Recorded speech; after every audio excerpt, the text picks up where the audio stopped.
April 26న నార్కల్ జిల్లా కేంద్రంలోని ZP మైదానం నందు నిర్వహించే బహుజన మహనీయుల మహాత్మా జ్యోతిబా ఫులే బాబాసాహెబ్ డాక్టర్ అంబేద్కర్ మాన్సివార్ కాన్సీరాంల జయంతుల సందర్భంగా మహనీయుల జయంతులను జాతరను విజయవంతం చేయాలని బీసీ ఎస్సీ ఎస్టీ మైనార్టీ మరియు అగ్రకుల పేదలకు పిలుపునిస్తున్న బీఎస్పీ నాయకులు గురువారం దేవకి ఫంక్షన్ హాల్లో ఏర్పాటు చేసిన మీడియా సమావేశంలో బీఎస్పీ జిల్లా అధ్యక్షులు Bonasi Ramachander advocate assembly incharge Kothapalli Kumar పాల్గొని మాట్లాడడం జరిగింది. సభకు సంబంధించిన విషయాలను మాట్లాడుతూ అనంతరం కాశ్మీర్లోని పహల్గామ్లో జరిగిన ఉగ్రవాదుల దాడిని తీవ్రంగా ఖండిస్తున్నామని స్పష్టం చేశారు. బీజేపీ ఉంటే దేశ ప్రజలకు రక్షణ ఉంటుందనే నినాదం ఏమైందని ప్రశ్నించారు. తక్షణమే కేంద్ర హోంమంత్రి అమిత్ షా నైతిక బాధ్యత వహించి తన హోంమంత్రి పదవికి రాజీనామా చేయాలని డిమాండ్ చేశారు. ఈ కార్యక్రమంలో బీఎస్పీ రాష్ట్ర ఈసీ మెంబర్ పృథ్వీరాజ్, నార్కల్ అసెంబ్లీ అధ్యక్షులు కళ్యాణ్, కొల్లాపూర్ అసెంబ్లీ అధ్యక్షులు బొల్లి కుర్మయ్య, నార్కల్ అసెంబ్లీ ప్రధాన కార్యదర్శి మడుపు నాగేష్, బీఎస్ఎఫ్ విద్యార్థి సంఘం రాష్ట్ర కార్యదర్శి రామకృష్ణ తదితరులు పాల్గొన్నారు. మేము ఆ వేదికలో ఈ ప్రెస్ మీట్ ద్వారా మీకు ఈ సమాజానికి తెలియజేశానంటే ఈ దేశంలో ఉండబడే సంపద ఎవరి వాటా ఎంతో ఆ వాళ్ళకి ఇవ్వాలనేదే బహుజన్ సమాజ్ పార్టీ ముఖ్యమైన సిద్ధాంతం. బహన్ కుమారి మాయావతి గారు క్లియర్గా ఈ మేనిఫెస్టోతో ఈ దేశంలో అత్యధిక ఉన్న ప్రజలకు వాటా దక్కడం లేదు, ఈ దేశంలో ఉన్న మంది కొంతమంది మాత్రమే అసెంబ్లీలో తర్వాత పార్లమెంటులో రాజ్యసభలో కూర్చొని చట్టాలు చేసుకుంటూ వాళ్ళు మళ్ళీ పెత్తనం చెందడానికే మరి ప్రయత్నం చేస్తున్నారు. కాబట్టి దానికి వ్యతిరేకంగానే బహుజన్ సమాజ్ పార్టీ ఈ దేశ ప్రజలకు సమాన వాటా కావాలనే ఉద్దేశంతో బహుజన్ సమాజ్ పార్టీ ఈ దేశంలో ఈ రాష్ట్రంలో పోటీ చేస్తుంది, వాళ్ళ వాటా కోసం ప్రయత్నం చేస్తుంది.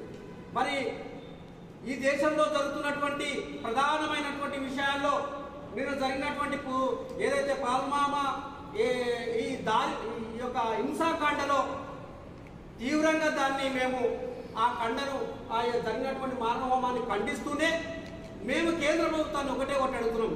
అది దాదాపు ఒక 40 ఎకరాలు 50 ఎకరాల పెద్ద పార్కు. దేశాల నుంచి అక్కడ పర్యాటకులు వస్తారు. అక్కడ ఉండవలసినటువంటి ప్రొటెక్షన్ ఎక్కడ పోయింది? అక్కడ ప్రతిరోజు జరుగుతుంది. ప్రతిరోజు కొన్ని వేల మంది అక్కడ ఏదైతే 370 ఆర్టికల్ ఎక్కడ రద్దు చేసిందో అప్పటి నుంచి కొన్ని వేల మంది పర్యాటకులు అక్కడ వస్తారు. అక్కడ ఉన్నటువంటి కనీసం అక్కడ ఉన్నటువంటి ప్రొటెక్షన్ ఆ రోజు ఎందుకు ఎక్కడ పోయిందని బహుజన్ సమాజ్ పార్టీ ప్రశ్నిస్తుంది. ఈ రోజు మీరు ఒక మతం పేరు మీద మాట్లాడుతున్నారు. మేమంటున్నాం ఈ దేశంలో ఉన్న వారికంతా ఒకటే మతం, ఈ దేశంలో ఉన్న వాళ్ళంతా ఒకే మతం, ఈ దేశంలో ఉన్నంత ఒకటే సమాజం.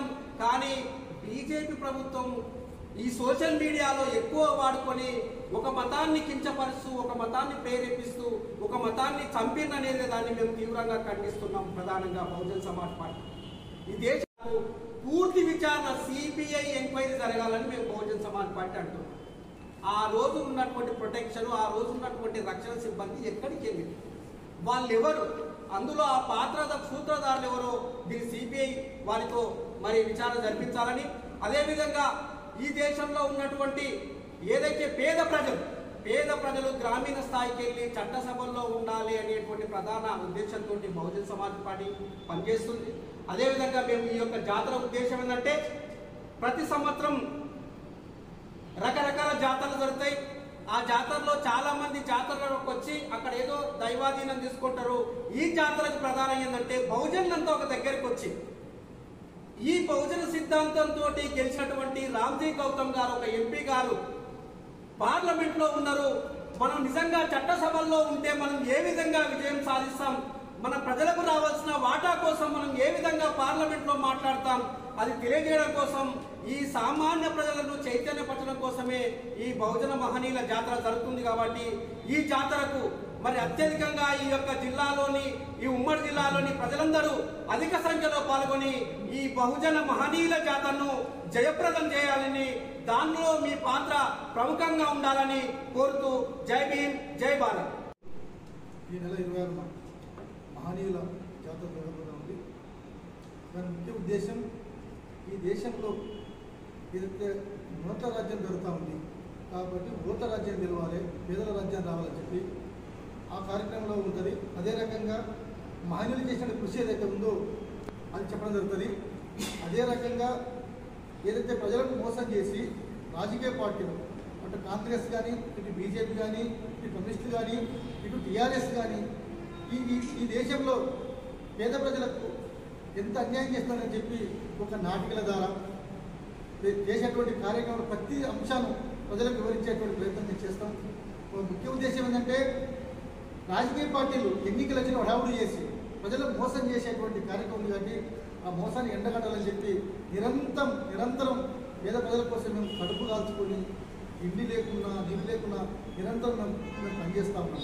ఈ దేశంలో బహుజన సమాజ్ పార్టీ అణచివేయాలని చెప్పి ఎన్నో కుట్రలు జరుగుతూ ఉంది. అయినా బహుజన సమాజ్ పార్టీ ఏనాడు అంచబడదు. ఎందుకంటే ఆ పార్టీ బహుజనుల పార్టీ. బహుజనులకు ఉన్నన్ని రోజులు ఆ పార్టీ ఎప్పుడు ఉంటుందని చెప్పి విజ్ఞప్తి చేస్తూ ఉన్నాం. అదే రకంగా ఈ దేశంలో భారతీయ జనతా పార్టీ కానీ, కాంగ్రెస్ కానీ, ఇటు టీఆర్ఎస్ కానీ ప్రజలు వంచిస్తూ ఉన్నాయి. ఓట్లు మావి, సీట్లు మీవా అనే నినాదమేనే ఈ పార్టీ పుట్టింది. మేమెంతమందిమో మాకంత వాటనే నినాదమే ఈ పార్టీ ఉంటుంది. అదే రకంగా ఇప్పుడు ఏదైతే నిన్నగాక మొన్న పహల్గామ్లో కాశ్మీర్లో 20 మంది చనిపోయారు. చాలా బాధాకరం అది. మేము వెళ్తా ఉన్నాం, భారతీయ జనతా పార్టీకి ప్రశ్నిస్తూ ఉన్నాం. మొట్టమొదటిగా ఈ దేశ హోంశాఖ మంత్రి అమిత్ షా గారు అతను తక్షణమే రాజీనామా చేయాలి, నైతిక బాధ్యత వహించి రాజీనామా చేయాలి. నువ్వు ఎంతసేపు చెప్పు నీకు వ్యాపారం మీద వ్యామోహం ఉంటుంది తప్ప ఈ దేశంలో ఏం జరుగుతుందని చెప్పి సమీక్ష చేసేటువంటి నీకు టైం ఎక్కడ దొరకదు. అదే రకంగా వాళ్ళు చనిపోతే కూడా శవాల మీద నివాళులు అర్పుతారు. నీకు రెడ్ కార్పెట్ వేయడం అసలు ఎంత బాధాకరం.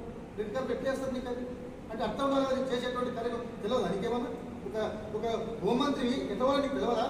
అంటే ఇది మీకు ప్రజలు చనిపోతే ఒక ఆనందంగా కనిపిస్తుంది భారతీయ జనతా పార్టీకి. ఈ దేశంలో మతాల మధ్య ఇటు హిందూ మతం కానీ, ఇటు క్రిస్టియన్ మతం కానీ, ఇటు ముస్లిం మతం కానీ మతాలకు అన్నద సోదరభావం ఉండాలి తప్ప మతాల మధ్య మతాల విద్వేషాలు పెంచడం భారతీయ జనతా పార్టీకి వెన్నుతో పెట్టిన విద్య అది. ఇక్కడ ఈ దేశం నిన్న చనిపోయిన దాంట్లో సయ్యద్ అదిల్ హుస్సేన్ సాహెబ్ ఉన్నాడు కదా. భారతీయ జనతా పార్టీ ఏం చేస్తుంది? ఇక్కడ ఈ దేశ ముస్లింల మీద వైషమ్యాలు పెంచి రాజకీయ లబ్ధి పొందాలని ఎంతో ప్రయత్నం చేస్తూ ఉంది. కానీ అక్కడ చనిపోయింది కూడా ఒక ముస్లిం బిడ్డ ఉంది కదా. ఆ ముస్లిం బిడ్డ కూడా విరోచితంగా పోవడం చేసిన వాళ్ళ మీద ఉగ్రవాదుల మీద పట్టుబడుకు ప్రయత్నం చేసిండు. అయినా అతను వల్ల కాలిపోయింది. చివరికి అతనికి చనిపోవడం జరిగింది. అంటే ఎంతసేపు చెప్పుకున్నా భారతీయ జనతా పార్టీ ఏ ఇష్యూ ఉంటే దాన్ని రాజకీయంగా వాడుకొని రాజకీయంగా వాడుకొని ప్రయత్నం చేస్తూ ఉంది. కానీ ఈ దేశ ప్రధాని ఒక మోడీ ఉంటేనే, ఒక అమిత్ షా ఉంటేనే ఈ దేశం రక్షణ ఉంటుందని చెప్పింది కదా. మరి ఎక్కడ రక్షణ?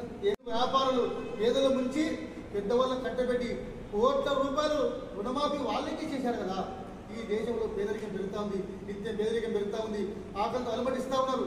ఎంతసేపు చెప్పు ఇటు కాంగ్రెస్ కానీ, ఇటు బీజేపీ కానీ మీకు పరిపాలించడానికే మీకు అసలు రాదది. ఈ దేశం మీద ప్రేమ లేదు, ఈ దేశం మీకు ఎలాంటి గౌరవం లేదు. ఈ దేశాన్ని కాపాడాల్సింది, ఈ దేశం మీద ప్రేమ, ఈ దేశం గౌరవం దక్కాలంటే ఒకే ఒక పార్టీ బహుజన సమాజ్ పార్టీ పరిపాలిస్తే తప్ప ఈ దేశాన్ని ఎప్పుడు బాగుపడదు. ఎంతసేపు ఇతర దేశాల మీద ఆధారపడే పరిస్థితి తీసుకొస్తా ఉన్నారు. ఈ దేశంలో శాంతి ఉండాలన్నా, ఈ దేశంలో ఆనందం ఉండాలి, ఈ దేశంలో సంతోషంగా ప్రజలు ఉండాలంటే అది బహుజన సమాజ్ పార్టీకే సాధ్యం. ఆ బహుజన సమాజ్ పార్టీ పరిపాలించినప్పుడే ఈ దేశంలో గొప్పగా ముందరుకోదు తప్ప ఈ రెండు పార్టీలు సూచించరు. అందుకే ప్రజలారా అందుకే బహుజన సమాజ్ పార్టీ కోసం నిరంతరం పనిచేస్తున్నటువంటి మేము ఈ బహుజన రాజ్యం కోసమే బహుజన సమాజ్ పార్టీ అధికారం తెస్తామని చెప్పి మా వంతుగా మేము పనిచేస్తామని చెప్పి ముగిస్తా ఉన్నా.